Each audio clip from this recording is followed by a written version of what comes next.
Hi, I'm Attorney John Cannon with Cannon and Associates, your fierce advocate. And today I'm going to be speaking to the issue of what is the UCMJ? The UCMJ is the acronym for the Uniform Code of Military Justice. And basically, it's the 101 of the military law as it relates to criminal procedure. So the UCMJ covers every step in the criminal procedure from an investigation, the charging phase, through the preliminary hearing, and through a complete court martial, whether it's a summary court martial, a special court martial, or a general court martial action.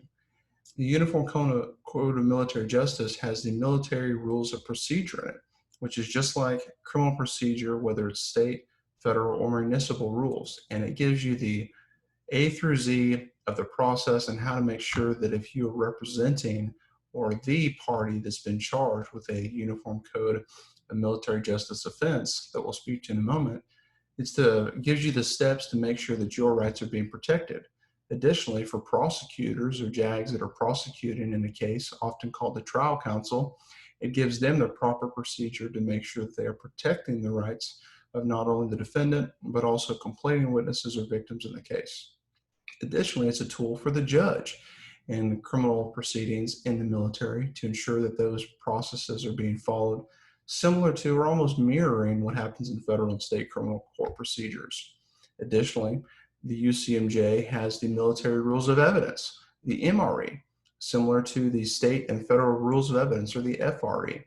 And the military rules of evidence are almost identical to what's admissible, not admissible, and how you can get evidence into a military justice action, both at the Article 32 proceedings and onto court martial actions, motions to dismiss, motions to exclude evidence, motions in limine, and a number of proceedings that are similar to or almost duplicative of what you find in typical state and federal criminal procedure. Additionally, the UCMJ also has the criminal code for the military. What I mean by criminal code, it's comparable to in Oklahoma, Title 21, that's the criminal laws of the state of Oklahoma. Or Title 22, the criminal proceedings in Oklahoma, is comparable to the military rules of evidence. But getting back to the criminal code, almost every type of crime that you find in civilian proceedings, uh, robbery, murder, property crimes, domestic violence crimes, minor crimes, misdemeanor offenses, and everything in between that's codified in state and sometimes federal law is found in the military UCMJ as well.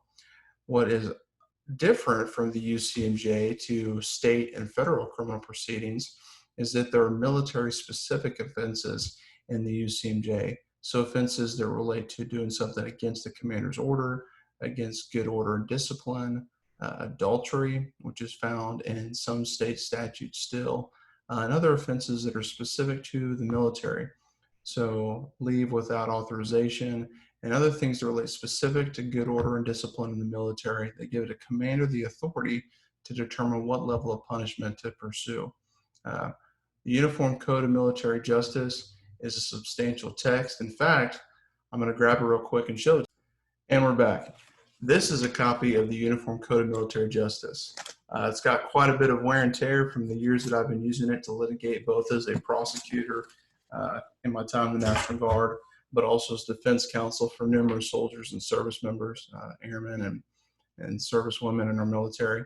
But the Uniform Code, the book itself, has all these different sections that lay out what's contained within it. So we have the rules of court martial, the military rules of evidence, the punitive articles, the UCMJ, maximum punishments, and then the second half, or this last portion of this template or this book that's provided to judge advocates, lays out guidance and analysis on how to go through those different sections.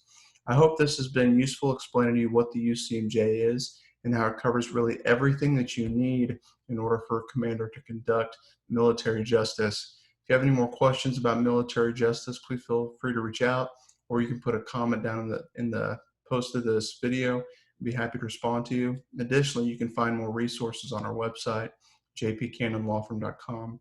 I hope it's been helpful. If you'd like more videos like this, please let us know, and please feel free to subscribe to this video. Thank you. Here at Cannon Associates, we're dedicated to being your fierce advocate, and thank you for your time.